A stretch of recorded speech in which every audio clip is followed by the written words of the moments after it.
Some critics claim that there are some grammatical errors in the language structure of the Quran. Yeah. How they are mistaken?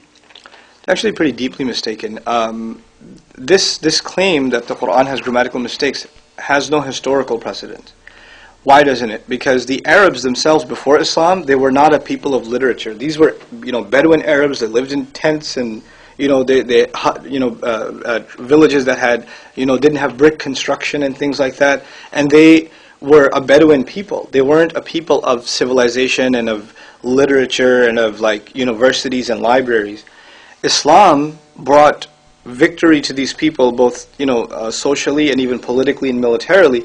And the world of Islam expands, and now all of a sudden Persians are Muslims, and a good number of Romans are Muslims, and Abyssinians are Muslims. And these are civilizations of universities and libraries and things like that. And they now want to learn Islam because that's the language of the religion they've just accepted. When they want to learn Islam, there's a movement to compile and codify Arabic grammar. In other words, the Arabs of ancient times didn't codify it; it came to them naturally. They didn't sit there and learn sentence structure and this is appropriate verb conjugation and things like that. They didn't, because this was their mother tongue. Actually, we learn historically, for a child to learn eloquent speech, you know how you say, I want to teach my children good English, I'm going to send them to a good school? The Arabs would do the exact opposite. Leave the city, go out in the deeper desert, and you'll learn better language because it's even more pristine and more pure. So there was a more organic kind of education that took place in the Arab world. But when Islam expands, and grammar is being codified not for Arabs but for non-Arabs, and actually non-Arabs were at the forefront of the codification of Arabic grammar, what did they look at as the standard by which Arabic grammar should be codified? They actually looked at the Quran, this document, this single document that transformed an entire society and eventually multinational civilization. They looked at that as the basis of deriving grammar.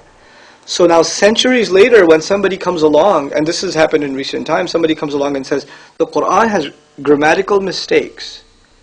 Well, that kind of historically doesn't make any sense because grammar itself was codified based on the principles of the Quran, which was considered unanimously as the peak of eloquence, the highest point of literature in Arabic language. And this is not something just acknowledged by Muslims, but Arab Christians have been around for a long time. And even they, when they talk about the highest form of language, they speak of the Quran historically. And in more recent times, the antagonism and the political climate of the world and all of that rhetoric has come into play and these kinds of arguments have come up. So they have other agendas behind them. It's not a genuinely academic agenda.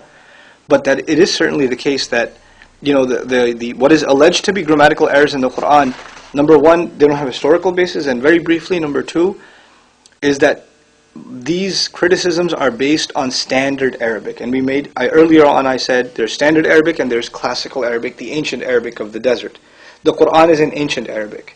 And one of the differences between that and standard Arabic is that the grammar back then is far more complex and more involved and has much more nuances than standard Arabic.